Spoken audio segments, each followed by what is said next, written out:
नमस्कार, मी शंतनू आणि आपण बघतायत एशियन न्यूजच्या माध्यमातून प्रस्तुत केलेला सिन्नर नगरपालिका निवडणूक 2025 वरती आधारित असलेला विशेष कार्यक्रम धुरळा। आणि आज या कार्यक्रमाच्या माध्यमातून आपण संवाद साधणार आहोत शिवसेना पक्षाच्या माध्यमातून उमेदवारी करत असलेले नगराध्यक्ष पदाचे उमेदवार नामदेव लोंढे यांच्यासोबत। नमस्ते सर। नमस्कार, जय महाराष्ट्र। जय महाराष्ट्र। आपण बघितलंच असेल की निवडणुकीचे जे अर्ज दाखल करण्याचा जो दिवस होता त्याच्या आदल्या रात्री अचानक बातमी आली की नामदेव लोंढे यांनी शिवसेना पक्षात प्रवेश केला आहे आणि यानंतर सिन्नरची सगळीच राजकीय गणितं ही बदलून गेली। सिन्नरमध्ये तिरंगी लढत होईल असं वाटत असताना अचानक चौरंगी लढत होते। तर याविषयी आता तुम्ही थोडासा खुलासा आम्हाला करणं अपेक्षित आहे। असं काय घडलं की एकाएकी तुम्हाला शिवसेना पक्षामध्ये प्रवेश करावा लागला? काय झालं, साधारण आपले फॉर्म भरायचे 10 तारीख होती, तर मला 2 दिवस आधी आमचे आपले माननीय मुख्य आपलं माणिकरावजी कोकाटे यांची आणि माझी इथे भेट झाली आणि त्यांनी मला सांगितलं की आपलं कन्फर्म आहे। बरं। हां, मी येऊन कामकाजाला लागलो। प्रचार तर माझा चालूच होता। गेल्या 30-40 दिवसापासून मी जवळजवळ 900 किलोमीटर चाललेले। बापरे। 900 किलोमीटर चालून प्रत्येकाच्या घरापर्यंत पोहोचलेले। अजून बरेचसे जणांना भेटायचं आहे मला। कन्फर्म झाल्यानंतर माझा प्रचार चालूच होता, परंतु गावामध्ये वावड्या उठल्या का बा माझं तिकीट कट झालं, तिकीट कट झालं, म्हणून मी त्यांना प्रत्यक्ष फोन लावला। फोन लावल्यावर त्यांचा मला फोन उचलला गेला नाही, परंतु काही वेळानंतर त्यांचा फोन आला। त्यांना मी विचारलं का, म्हणलं नाना का प्रत्यक्षात काय बात आहे बाई, गावामध्ये अशाच वावड्या उठल्या? ते मला माझी अडचण आहे, तुमचा पुतण्या उभा आहे त्याच्यामुळे माझी अडचण होऊ राहिली, त्यांना खाली बसवा आणि मी तुम्हाला तिकीट देतो। म्हणजे काय संदर्भ होता नक्की? आम्हाला नाही लक्षात आलं। म्हणजे पुतण्या उभा आहे आणि म्हणून मग नगराध्यक्ष पदाचं ते एक माझ्या माहितीनुसार ते कारण असू शकत नाही, त्यांना वरूनच काहीतरी दबाव होता। आणि मग मी विचार केला, त्यांना सांगितलं का मी माझा मुलगा असता किंवा माझी पत्नी असती तर मी त्यांना बसू शकतो, मी माझ्या पुतण्याला कसं बसवणार? तुमच्या लक्षात आलं का? पुतण्या हा माझ्या भावाचा मुलगा आहे ना। माझा भाऊ एकत्र असेल किंवा वेगळा राहतो याच्याशी मला, तो माझ्या भावाचा मुलगा आहे। एक वेळेला माझ्या भावाला मी म्हटलं असं बस तू म्हणून, पण पुतण्याला नाही म्हणू शकत मी। आणि त्यांनी त्याच्या गोष्टी आणून राहिले। मग त्यांना सांगितलं की मी तुम्हाला जय महाराष्ट्र करतोय। त्यांचा होकार होता मग या गोष्टीला? कोणत्या? की जय महाराष्ट्र करतायत, त्यांना चालणार होतं हे? ठीक आहे म्हणा, चालेल। तर मग मी शेवटी मग माझे मित्र हेमंत आप्पा त्यांच्याशी कॉन्टॅक्ट केला। ते म्हणे नाशिकला या। नाशिकला गेल्यानंतर त्यांच्याशी बोलणं झालं माझं। बोलणं झाल्यावर त्यांना म्हटलं की मला जर AB फॉर्मला की देत असेल तर मी आजच प्रवेश। कारण हां, आणि सर्वात महत्त्वाचं असं आहे का, तेव्हा नगरसेवक कोण कोण उभे करायचे तेव्हा टीमच नव्हती तुमच्या शिवसेनेकडे। आणि मला त्यांनी ते 31 AB फॉर्म दिले आणि तिकडनं आल्यानंतर मी 24 घंट्यामध्ये 14-15 जण उभे केलेले। बरोबर। त्याच्यात हे न कळत मला असं वाटतं आमचा एक माघारी झाली। बरोबर, महिला नगरसेविका की ज्यांच्या जोडीला तिथे पुरुष उमेदवार नव्हते। नाही, तिथे पुरुष उमेदवार उभा होता, परंतु तो त्याचा फॉर्म काही तांत्रिक कारणास्तव निलेश जगतापचा तांत्रिक कारणास्तव तो रद्दबदल अवैध ठरवण्यात आला। हां, परंतु ते कोर्टात आव्हान दिलं, परंतु मला असं वाटतं आजच्या तारखेला ते काहीतरी रद्द ठरवण्यात आलेलं आहे। आणि अशा पद्धतीने मग मी ते हे केलं आणि मी ऑलरेडी माझा जवळजवळ 40-45 दिवसापासून माझं चालूच होतं। असंही मला पक्षाचं मिळालं नसतं, मी अपक्ष राहण्याची तयारी ठेवलेली होती। आम्ही बघितलं की सिन्नरमध्ये ज्यावेळेस चर्चा सुरू झाल्या की लवकरच आचारसंहिता लागू होणार आहे आणि नगरपालिकेच्या निवडणुकांना आता आपल्याला सामोरं जायचं आहे, तर अशा वेळी नगराध्यक्ष पदाची निवडणूक कोण लढवणार हा जो सर्वात मोठा जो प्रश्न होता, त्यावेळी आम्ही स्वतः बघितलंय की नामदेव लोंढे हे नाव सर्वात आधी पुढे रन झालं आणि त्यांनी प्रत्यक्ष भेटीगाठीतून प्रचार सुद्धा सुरू केलेला होता। त्यावेळेसच हा निर्धार झाला होता किंवा हे कारण होतं का की आता महिनाभर मी प्रचार करून झालाय त्यामुळे आता मी मागे हटणार नाही? नाही, असं काही नाही। माझ्या मनाचं आणि माझे जे म्हणजे मतदार होते त्यांनी मला सांगितलं की नाही आता आपल्याला रन व्हायचं, ह्यावेळेस काही झालं तरी इलेक्शन करायचं आपल्याला। मी माझ्या मनाने उभं राहिलेलो, मला मतदाराने सांगितलं म्हणून मी उभे राहिलेलो आहे। आणि मतदार हा सर्वात महत्त्वाचा असतो। बरोबर। मी माझ्या मनाने उभं राहिला असतो मला कोण विचारणार आहे हो, पण मतदार जेव्हा म्हणतात त्याच्यामुळेच मला उभं राहायला लागले आणि त्याचे स्वप्न मी पूर्ण करणार आहे। समाधानी आहेत या पक्षावरती ज्या पक्षात तुम्ही आता प्रवेश केलाय? काय बात करते राव, अहो माझ्या लायबल मला ते निशाणी मिळालेली आहे. बर, हा? स्वभावाप्रमाणे आक्रमक स्वभाव आहे आक्रमक किंवा आक्रमक आहे ना. आणि आपले ते एकनाथरावजी शिंदे हे नगर राष्ट्रमंत्री ते आपल्याला ते नगरपालिकेशी कनेक्टेड असतात ते. बरोबर. आजच सभा झाली, आता एकनाथ शिंदेचा विषय निघाला. उपमुख्यमंत्र्यांनी भर सभेत सांगितलं एकनाथ नामदेव तुकाराम. काय वाटतंय? अहो एवढ्या मोठ्या माणसांनी नाव घेणं याच्यातच तुम्ही समजून घ्या ना. बरोबर. हा? पण आणि असं हल्लीच्या युगामध्ये एकनाथ नामदेव तुकाराम असे नाव ठेवणार कोणीच नाही. परंतु योगायोग आहे का, एकनाथ बी भेटले, नामदेव बी भेटला आणि आता तुकाराम बी भेटेल आम्हाला. भेटणं. बरं, अच्छा. आता यामध्ये एक प्रश्न मला विचारायचा वाटतो की आम्ही असं ऐकून होतं आधी की ज्यावेळेस सिन्नरमध्ये निवडणुका रन झाल्या आहेत तर यावेळी महायुतीतले जे 3 पक्ष आहेत ते सुरुवातीपासूनच स्वबळावरती लढण्याच्या घोषणा देत होते. म्हणजे आता सुरुवातीला आपण जर बघितलं तर उदय सांगळे यांचा भाजप प्रवेश झाला अचानक.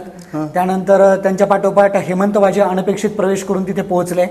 ज्यावेळी उदय सांगळेंनी स्टेटमेंट दिलं होतं की आणखी काही अनपेक्षित प्रवेश आपल्याकडे होणार आहेत, तर सिन्नरमध्ये ज्या चर्चा उठल्या होत्या त्यामध्ये खरं तर नाव तुमचं आम्ही ऐकत होतो. नाही, तर असं काही होतं का की भाजप तुम्हाला गळ्याला लावायचा प्रयत्न नाही. करते? माझ्या का आले, त्यांनी मला बोलवलं, परंतु माझा विश्वास माझ्या नेत्यावर होता.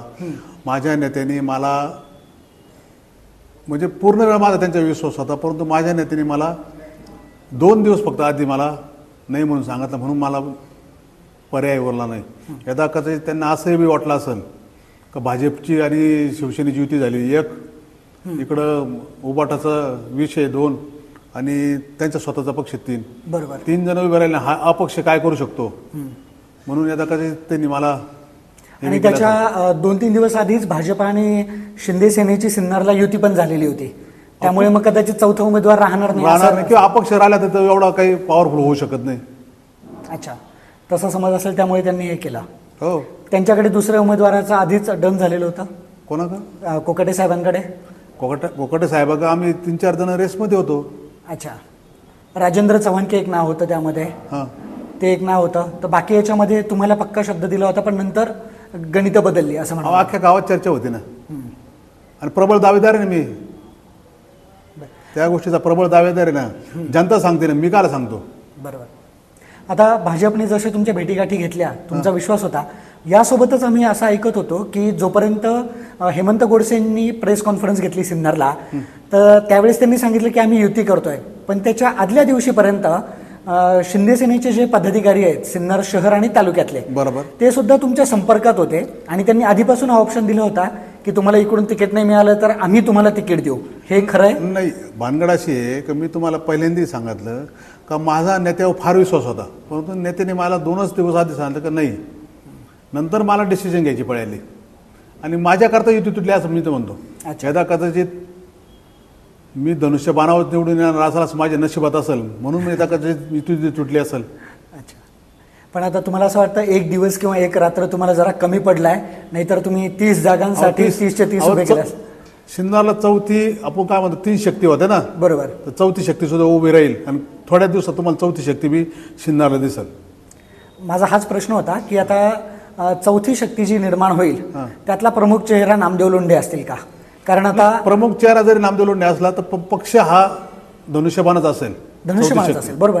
नाही, माझा विचारण्याचं कारण काय की समजा आता राष्ट्रवादी काँग्रेस त्याला चेहरा आहे माणिकराव कोकाटे, पण नगराध्यक्षपदाचे उमेदवार आहेत विठ्ठल उगले.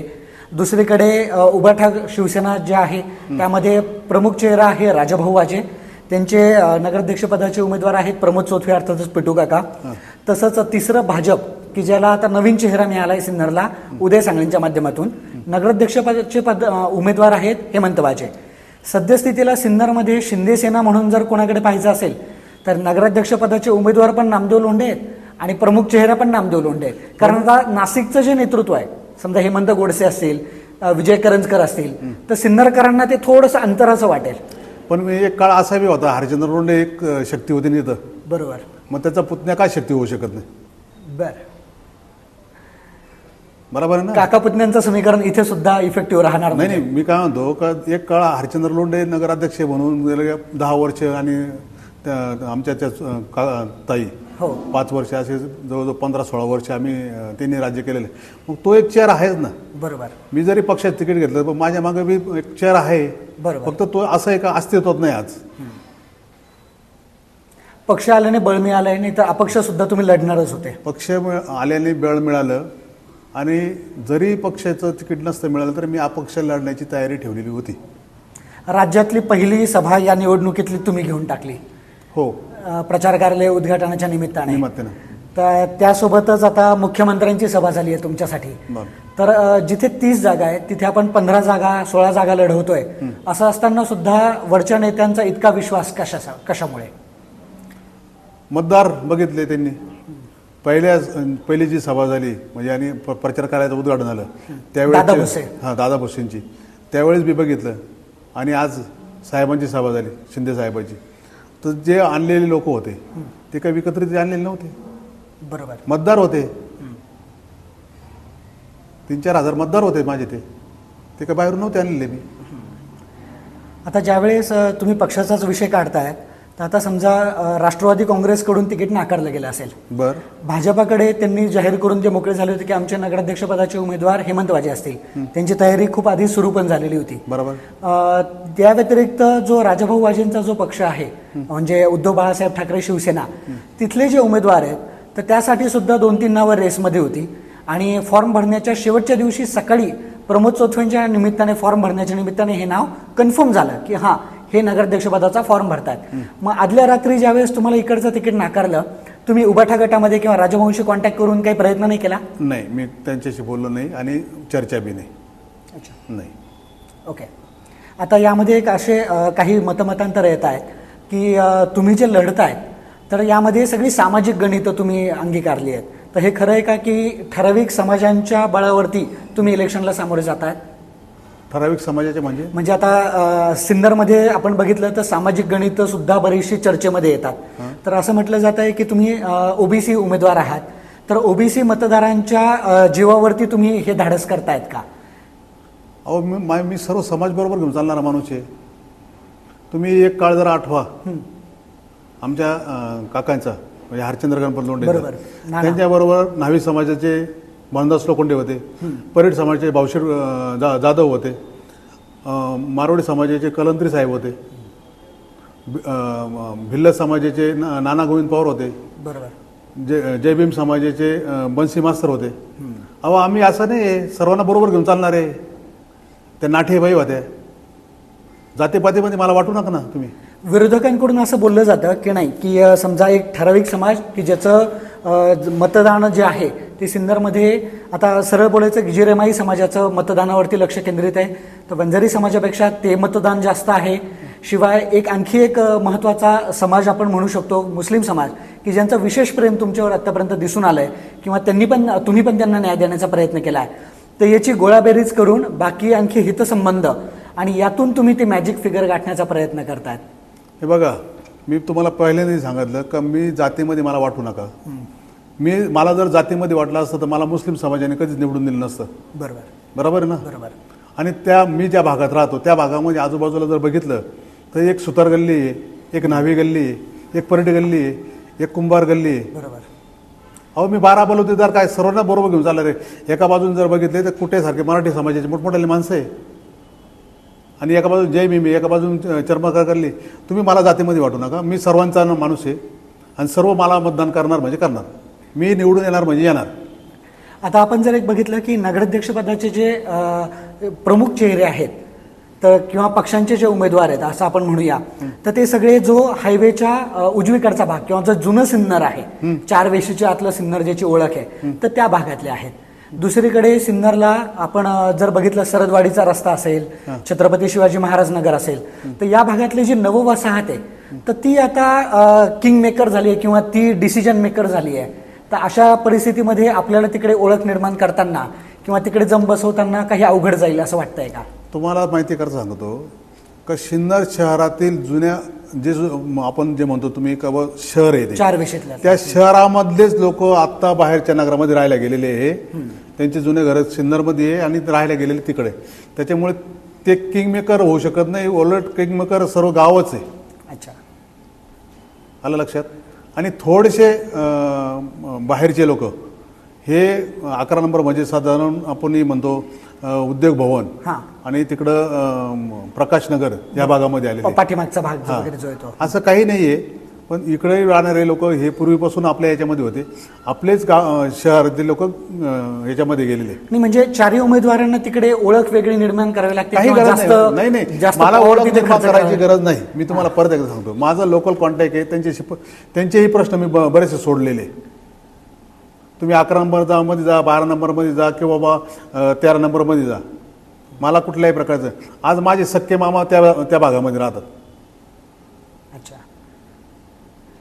आणि माझे इतके मित्र तिथं आहे, मला तिथं ओळख करायची काय करायची हो. आणि काम ही माझी ओळख आहे. त्यांची ओळख होईल मग मला मतदान करतील नाही. माझी काम ही ओळख आहे.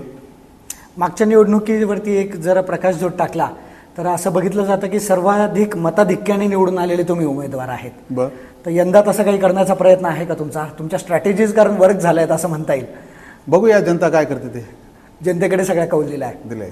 जनतेकडे प्रचाराचा जो मुद्दा आहे तो तुम्ही काय घेऊन जातायत, काय व्हिजन आहे तुमचं, की आतापर्यंत तुम्ही नगरसेवक म्हणून तिथे काम केलेलं आहे बरोबर, बऱ्याच वर्षांचा तुम्हाला हा वारसा आला आहे.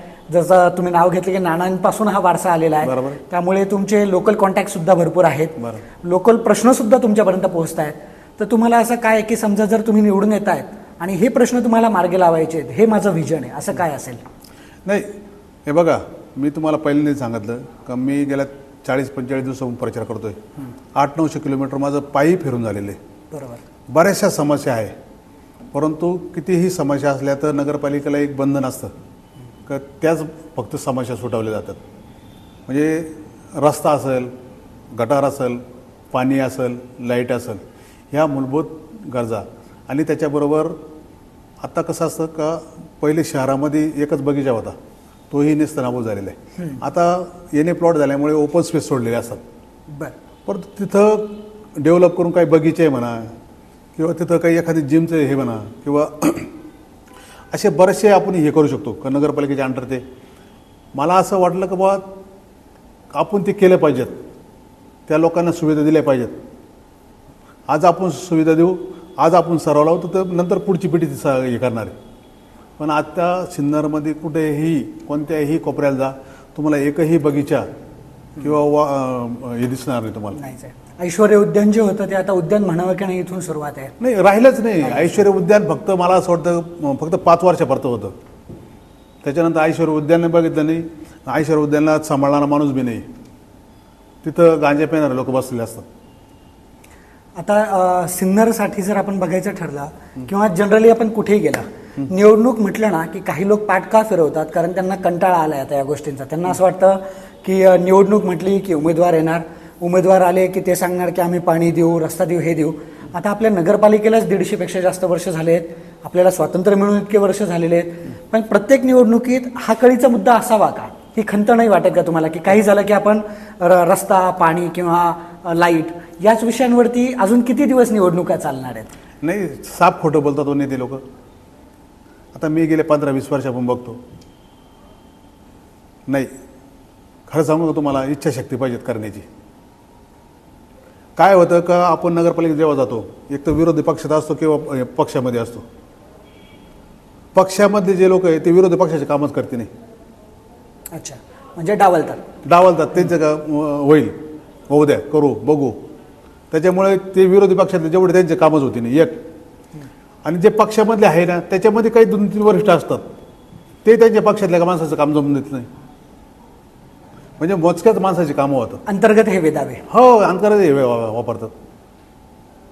अहो, मला तुम्ही सांगा, सभागृहामध्ये काही विषय मांडायचे असतात आणि त्याचं वाचन करायचं असतं, तर आपण आलेले नगरसेवक काही नवे असतात, काही जुने असतात.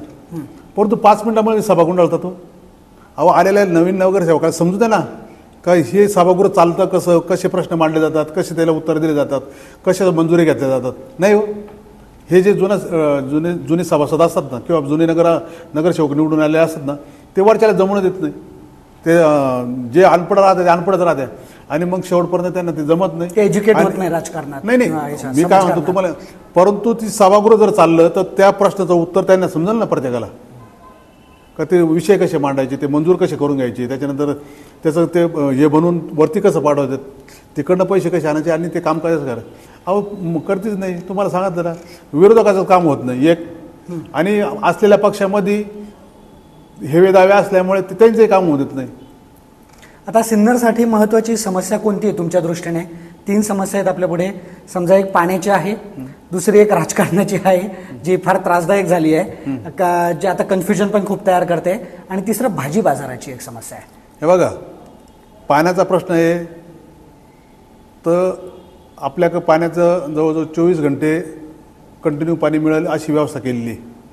परंतु आपली जी सिस्टीम आहे पाण्याची, पाईपलाईनची, ती म्हणजे ज्या प्रमाणात व्यवस्थित चालायला पाहिजे त्या प्रमाणात. एक तर लाईट गेली तर पाण्याचं काय होतं, पंपिंग बंद झालं का पंपिंग झालं रिवर्स, ते परत पाईप भरायला जवळजवळ 12-13 घंटे लागून येऊन जाते.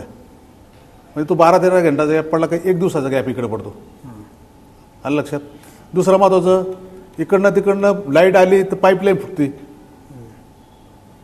त्याच्यामुळे समस्या कंट्रोलमध्ये त्याच्यावर कंट्रोल करण्याकरता जी आपली नगरपालिकेचा पाणी पुरवठा विभाग आहे तो स्वतंत्र त्याच्यावर देखरेख करायला ठेवावं लागणार आहे आपल्याला ते. आणि ते जे आपले प्रशासकीय अधिकारी त्याच्याकडून ते करून घ्यावं लागेल. प्रमुख समस्या अशी आपल्याला बघायला मिळते ती म्हणजे भाजी बाजाराची. भाजी बाजार हा जीवनावश्यक घटक आहे, पण तो समस्या का झाला? कारण सिन्नरमधून जे जुनं सिन्नर आहे तिथून आतबाहेर होण्यासाठी रस्ते जे होते ते मोठे केले गेले, पर्यायी सिमेंट कॉन्क्रीटचे केले गेले, पण ते भाजी बाजार बसण्यासाठीच केले की काय, असं एक चित्र तयार झालं. नाही, मला जेव्हा सिन्नरची जनता तिथं पाठवली तर एक स्वतंत्र मंडई राहणार आहे. भाजी बाजार हा जी स्वतंत्र मंडई राहणार आहे ती पूर्व बाजूला असेल, पश्चिम बाजूला बी असेल. रस्त्यावर बसणे नाही, त्यांच्याकरता नियोजन करावं लागणार आहे आणि ते प्रशासकीय अधिकारी घेऊनच नियोजन करावं लागेल आपल्याला. कारण ते आत्ता जर आपण पाहिलं तर भाजी मंडई बांधलेली आहे सिन्नरला, पण ते म्हणजे ते प्रश्न नाही सुटत, म्हणजे ते तिथे जाऊन बसत नाही. प्रश्न सुटत नाही असं नाहीये.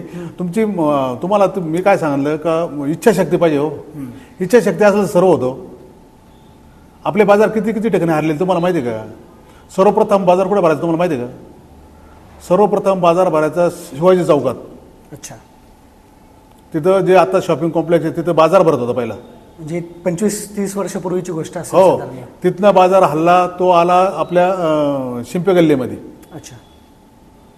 आलं लक्षात? शिंपे गल्लीतून बाजार गेला भैरवनाथासमोर, भैरवनाथासमोरून आला परत इकडच्या याला नाशिक वेस्ट. आता नाशिक वेस्टवरून तो झाला गंगाभिषेक जातो. बरोबर.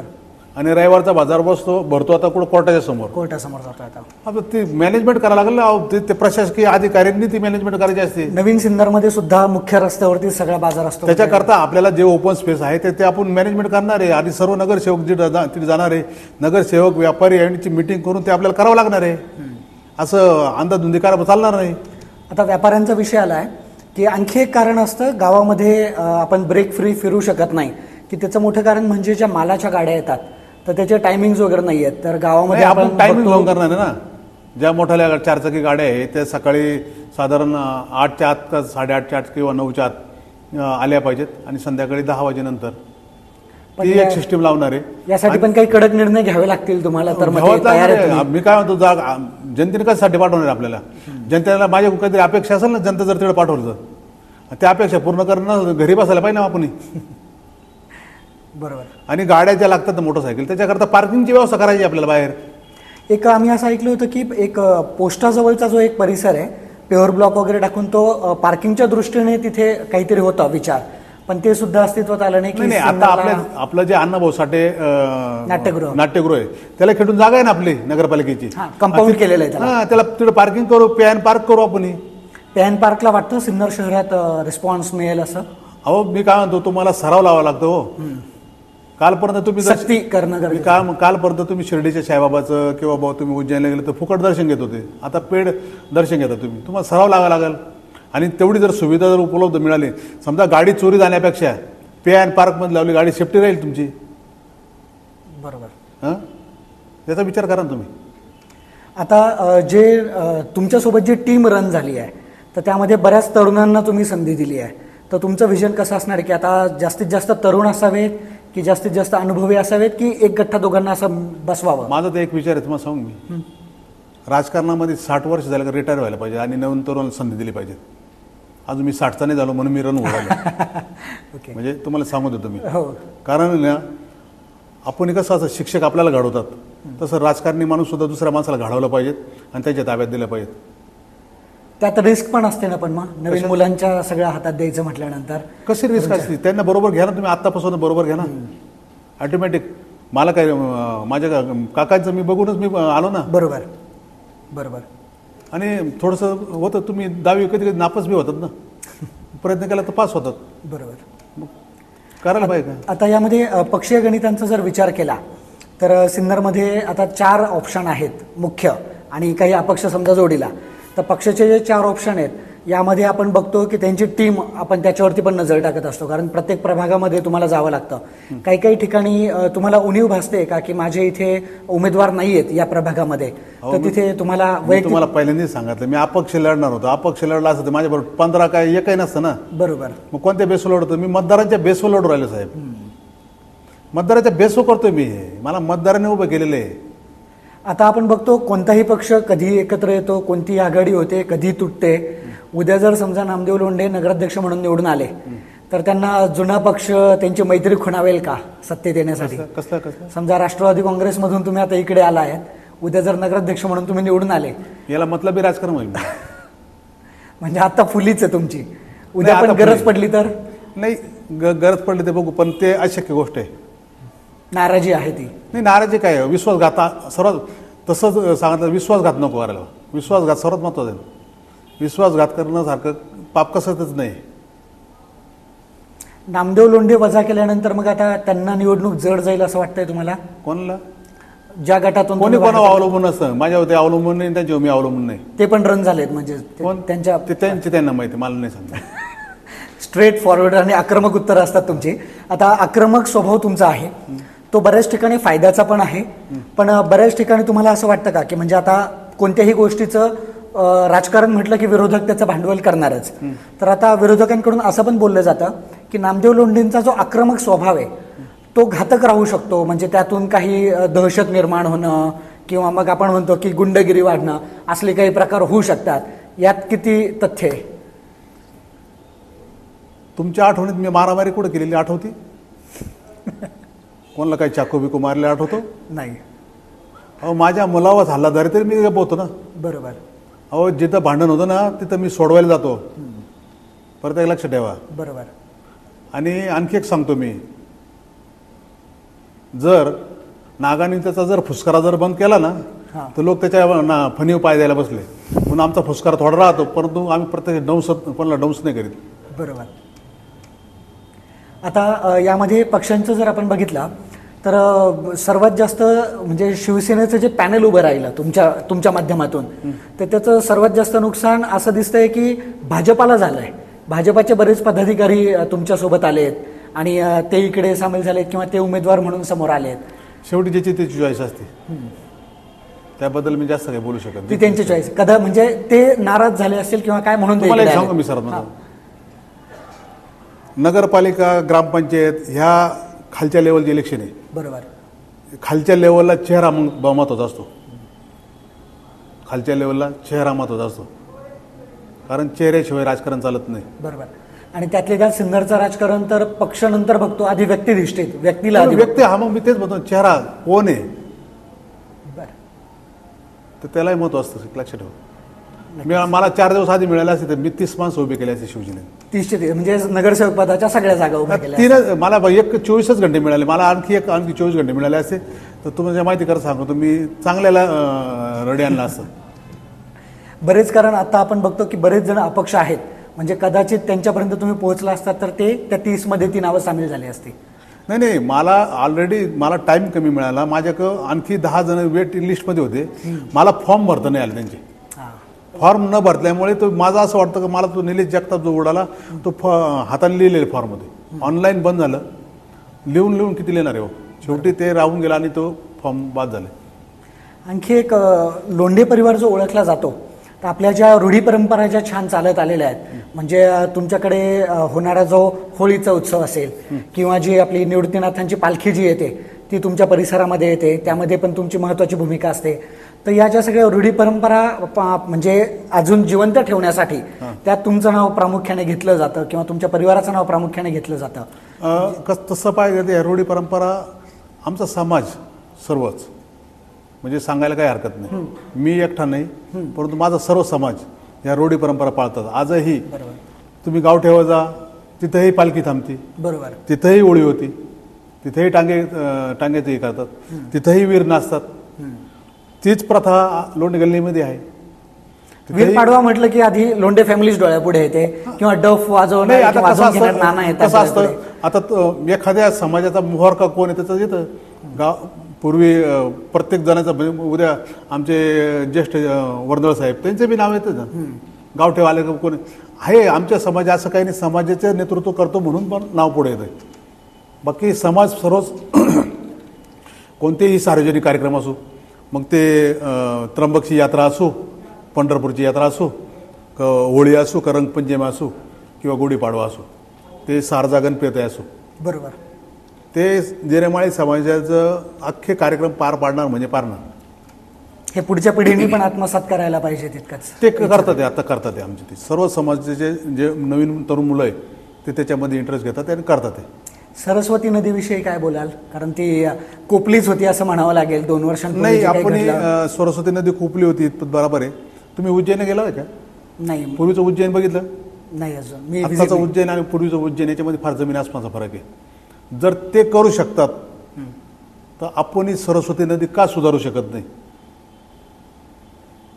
त्यातले अडथळे दूर करण्याची तयारी. नाही, अडथळे दूर करू आपण, तिथं कारंजे लावू, तिथं लाईटिंग करू, लेझर शो करू शकतो आपण. तिथं का करू शकत नाही? एकदा करायला काय हरकत आहे? प्रयत्न करायला काय हरकत आहे? अहो, आपल्या सिन्नरला एवढ्या मोठ्या कंपन्या आहे, स्पॉन्सरशिप घेऊ त्यांची, आयलँड बनवतील त्यांच्याकडून, त्यांची टायअप करून आयलँड बनवू.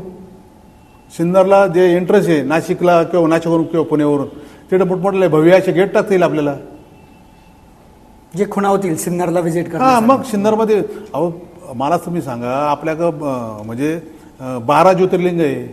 हो, सिन्नर बरोबर आहे ना? पुरातन सगळे. तुम्हाला डायगडोंगर सारखा एक ट्रॅकिंग मोठा पॉईंट आहे. गोंदेश्वर मंदिर त्यात का होतं? गोंदेश्वर मंदिर 12 ज्योतिर्लिंगामध्ये आलं. मोठा गणपती आहे, भैरवनाथ आहे, तळ्यातले भैरवनाथ आहे. आणि आणखी एक महत्वाचं आहे, तुम्हाला माहिती का सांगतो, बाजीराव पेशवा पहिला, अहो सिन्नरला जन्म आहे त्याचा, डुबेरे. बरोबर. तुम्ही पर्यटन विकासामध्ये यांचा आपण फायदा घेऊ शकतो. पर्यटन झालं तर सिन्नरचा रोजगार वाढेल. ती खंत आहे. ठीक आहे ना, 5 वर्षात होणार नाही, परंतु आज सुरुवात केली तर पुढं जो येणार ती करतील ना. बरोबर. आणि पर्यटन जेव्हा वाढेल तेव्हा विकास बी वाढेल, विकास वाढला तर पैसे वाढतील, पैसे वाढतील रोजगार बी वाढेल. नक्कीच. तर हे होते ज्यांच्याशी आता आपण चर्चा केली. एकही प्रश्न त्यांनी खाली पडू दिला नाही. अतिशय आपल्या चांगल्या आक्रमक स्वभावात सगळ्या प्रश्नांची ज्यांनी रोखठोक उत्तरं दिली आहेत अशा नामदेव लोंढे यांना सर आपल्याला पुढच्या या सगळ्या निवडणूक प्रक्रियेसाठी, नगराध्यक्षपदाच्या निवडणुकीसाठी खूप साऱ्या शुभेच्छा. आपण पुन्हा एकदा धुरळ या कार्यक्रमामध्ये आणखी काही उमेदवारांची भेट घेणार आहोत. तोपर्यंत नमस्कार. थँक्यू. जय महाराष्ट्र. Thank you so much.